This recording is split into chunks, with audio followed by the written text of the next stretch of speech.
स्वागत है आपका नई धारा रेडियो की एक और पॉडकास्ट श्रृंखला में। यह श्रृंखला नई धारा के संस्थापक श्री उदयराज सिंह जी के साहित्य को समर्पित है।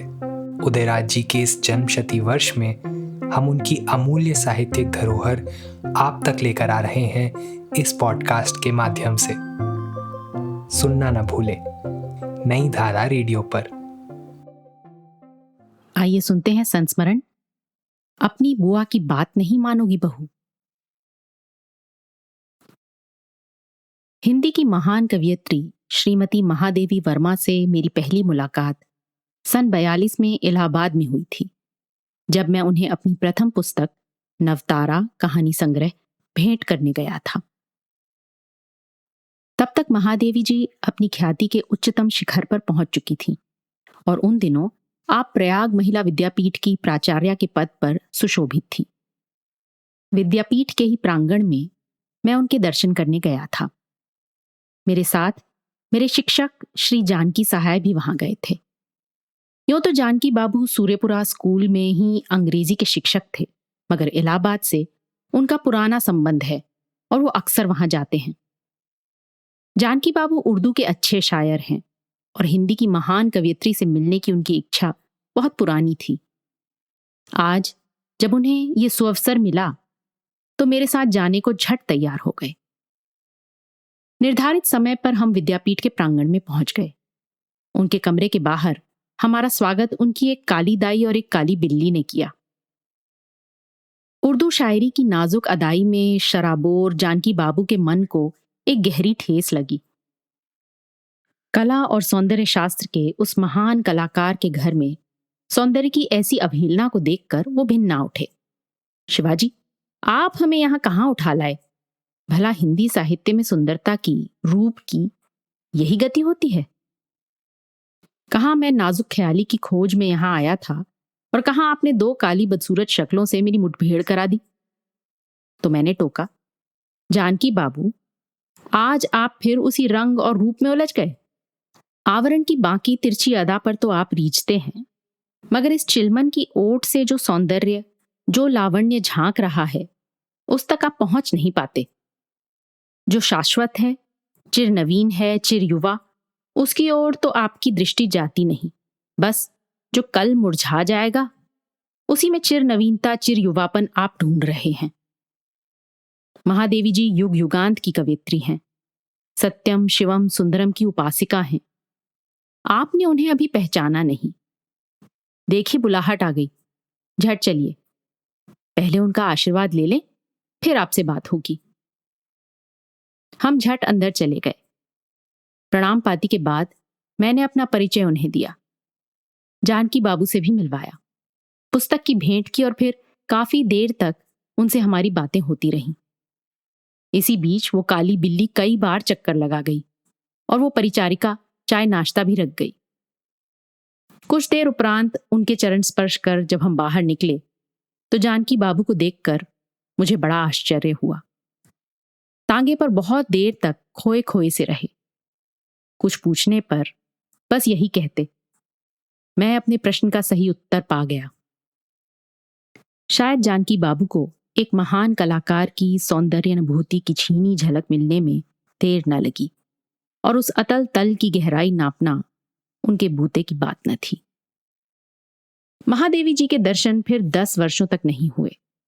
मैं पटना में अशोक प्रेस के संचालन तथा नई धारा के प्रकाशन के उपरांत इस कदर झंझटों में घिर गया कि उनसे पत्राचार होते नई धारा में प्रकाशन हेतु उनकी रचनाएं मंगा लेता, मगर उनके दर्शन सुलभ न हो सके जब तक सन 91-92 में बिहार राष्ट्रभाषा परिषद के वार्षिकोत्सव में अपना अध्यक्षीय भाषण देने वो पटना नहीं पधारी।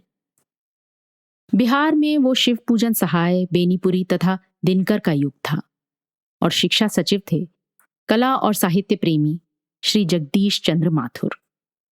उन दिनों परिषद का वार्षिकोत्सव एक खास महत्व रखता था और उस अवसर पर महादेवी जी के भाषण ने एक अपूर्व जादू बिहार हिंदी साहित्य सम्मेलन के खचाखच भरे हॉल में फैला दिया। हम बाग बाग हो गए, चूंकि पद और गद पर उनका समान अधिकार था। और संस्कृतनिष्ठ उनकी भाषा की शैली बराबर अपनी ही बनी रही। दूसरे दिन मेरे पिता स्वर्गीय राजा राधिका रमण प्रसाद सिंह के निमंत्रण पर वह मेरे निवास स्थान पर प्रीति भोज में पधारी, जिसमें बिहार के शीर्षस्थ साहित्यकार तथा कला प्रेमी उपस्थित थे। उन दिनों इलाहाबाद उच्च न्यायालय के भूतपूर्व मुख्य न्यायाधीश श्री कमलकांत वर्मा पटना में ही वकालत करते थे और उस भोज में वो भी पधारे थे। वो महादेवी जी को इलाहाबाद से ही वर्षों से जानते थे और दोनों ने खूब खुलकर पुरानी और नई दुनिया की बातें की। फिर बहुत दिनों तक मेरा उनका संपर्क छूट गया। वर्षों वो बिहार नहीं आई और आई भी तो सरकारी मेहमान बनी। उनके लौटने पर ही अखबारों में उनके भाषण का अंश पढ़कर ही उनके आने और झट जाने की सूचना मिलती। हाँ, मेरे पिता की मृत्यु के बाद एक दिन अकस्मात मेरे यहाँ अपना शोक उद्गार व्यक्त करने पहुंच गई और बड़ी देर तक परिवार के बीच रहीं। फिर कविवर पंडित रामदयाल पांडे के निमंत्रण पर वो बिहार हिंदी साहित्य सम्मेलन के तुलसी जयंती समारोह में भक्त कवि तुलसीदास पर भाषण देने पधारी थी। इस बार श्री रामजी पांडे भी उनके साथ आए थे और मेरा आतिथ्य स्वीकार कर उन्होंने मुझे धन्य धन्य किया था। अभी उनका स्वास्थ्य बिल्कुल ठीक था और उन्हें मैंने अपनी कोठी की पहली मंजिल पर ठहराया था। बगल के कमरे में उनकी देखभाल के लिए पांडे जी को मैंने ठहरा दिया था। दिन भर इंटरव्यू लेने वालों की, आकाशवाणी के लोगों की तथा शीर्षस्थ साहित्यकारों की भीड़ लगी रहती थी। संध्या समय सम्मेलन भवन में भक्त कवि शिरोमणि को अपनी विनम्र श्रद्धांजलि देने वो पधारी। मैं भी उनके साथ ही गया था। उस संध्या का उनका वह भाषण मुझे कभी नहीं भूलेगा। रामायण की अनेकों पंक्तियों का अनेकों प्रकार से विश्लेषण तथा विशिष्ट विवेचन कर उन्होंने श्रोताओं को मंत्रमुग्ध कर दिया था। जो भी बोली हृदय से बोली और आधुनिक मीरा की मध्यकालीन भक्त कवि तुलसीदास को वह श्रद्धांजलि यहाँ सदा लोग याद करते हैं। उन दिनों शुद्ध सात्विक खाने में वो विशेष परहेज नहीं बरतती थी और मेरी पत्नी ने जो भी प्रेम से बनाकर उन्हें खिलाया उसे उन्होंने खूब सराह कर खाया। उन दिनों मेरी छोटी बेटी मिनी भी हमारे साथ थी। उसे बच्चा हुआ था। वह बच्चे को प्रेम से पुचकारती, दुलारती और मिनी को भी बैठाकर खूब बातें करती। मिनी बड़ी खुशमिजाज बेटी है, कभी झींकना नहीं जानती, इसलिए उनकी बातों को सुनकर उसका ज्ञान कोश भी बढ़ता और साथ ही साथ मनोरंजन भी होता। 2 दिनों तक हमारे घर को गुलजार रखकर तीसरे दिन सुबह दिल्ली एक्सप्रेस से इलाहाबाद जाने को तैयार होकर नीचे उतरी। मेरी गाड़ी बाहर उनका सामान रखकर खड़ी है। हम सब अश्रुपूरित नेत्रों से उन्हें विदा करने को तैयार खड़े हैं। बगल में श्री रामजी पांडे जी भी खड़े हैं। महादेवी जी कह रही हैं, बहू, नौकरों तथा बांदियों के लिए ये कुछ ले लो, दे देना। वो मेहमानों से इनाम पाने का आसरा लगाए रहती हैं। मेरी पत्नी नाना कहती 2 कदम पीछे हट जाती हैं। आपसे नहीं, और ये भी आपसे कुछ नहीं चाहती। आपने अपनी सेवा करने का इन्हें अवसर देकर इन्हें तार दिया। भला ये आपसे इसका इनाम लेंगे? नहीं नहीं, इन्हें आशीर्वाद दे। आशीर्वाद तो मैं दे ही रही हूं, तुम सबको दे रही हूं। फिर भी वो हाथ फैलाती हैं और मेरी पत्नी 2 कदम और पीछे हटती हैं। बहू को बार बार फुसलाना तथा बहू का बार बार 2 कदम पीछे हटना कुछ मिनटों तक चलता रहा।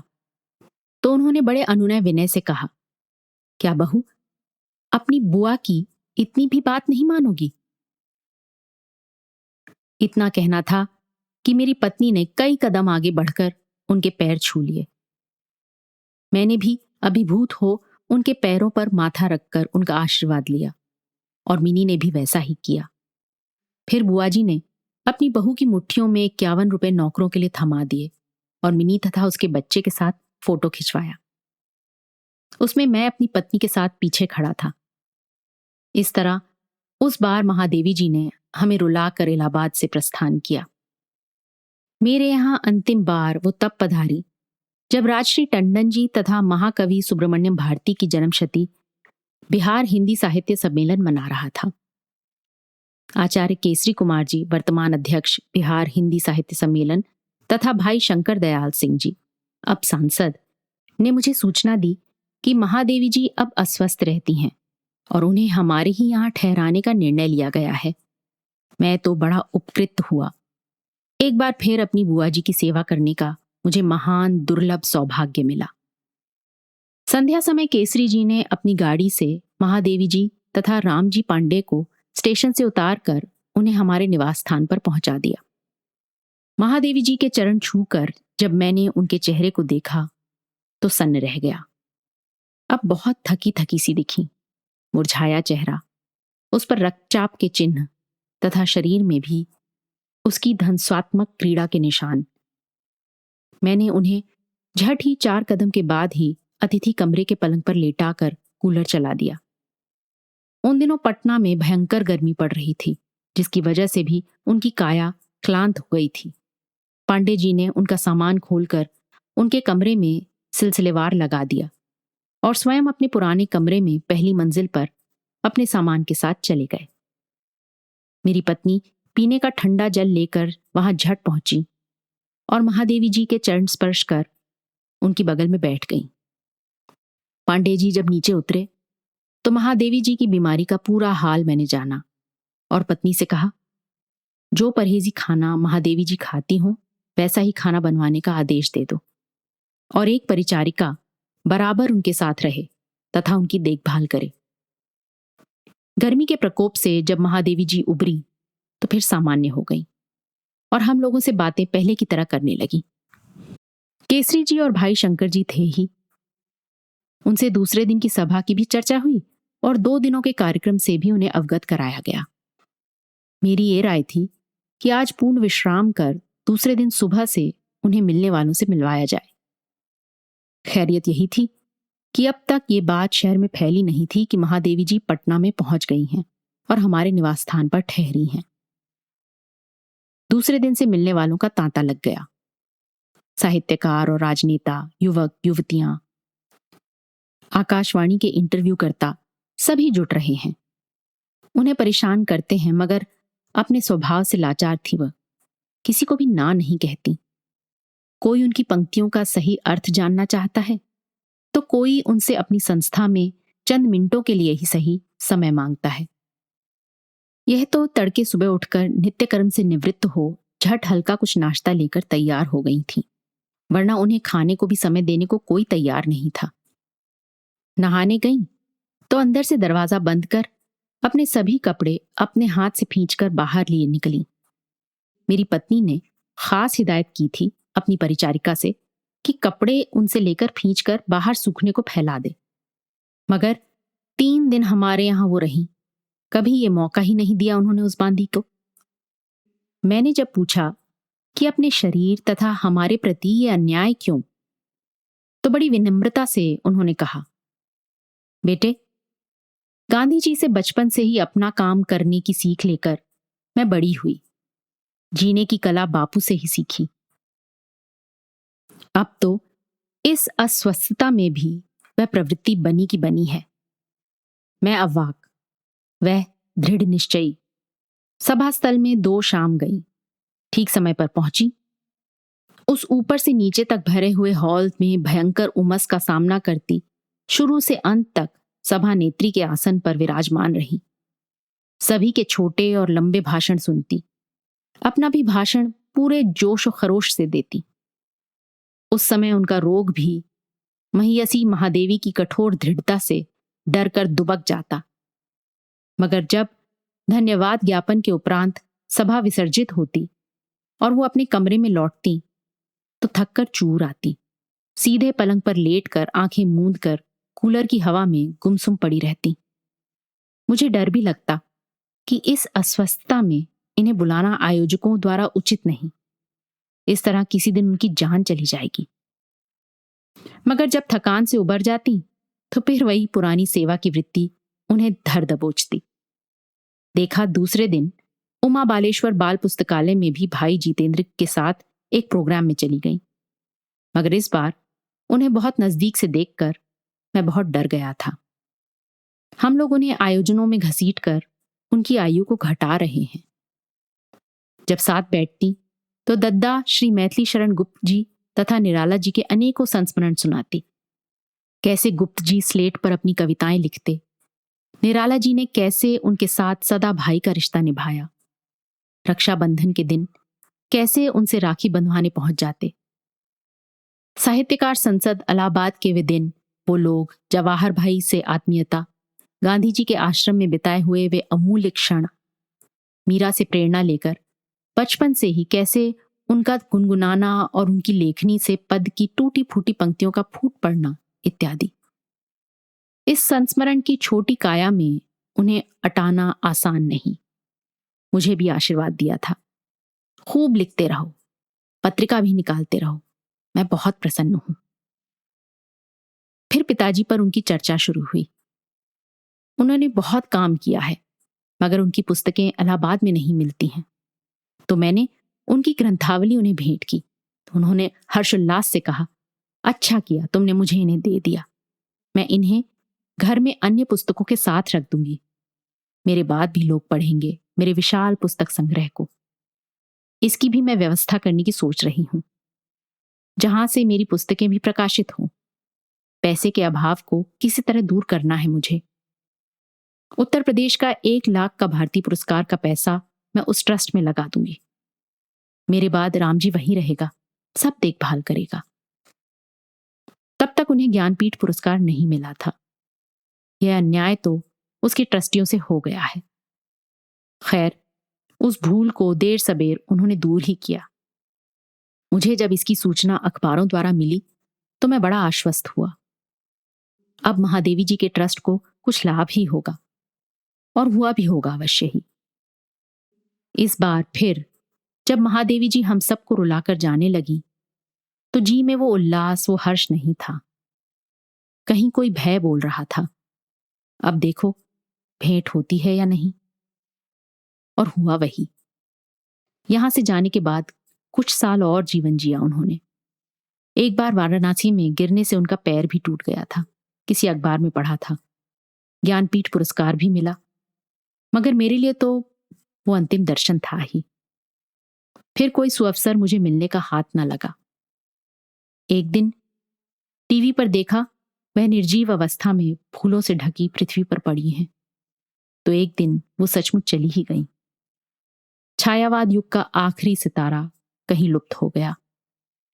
उनकी स्मृति को मेरा विनम्र प्रणाम।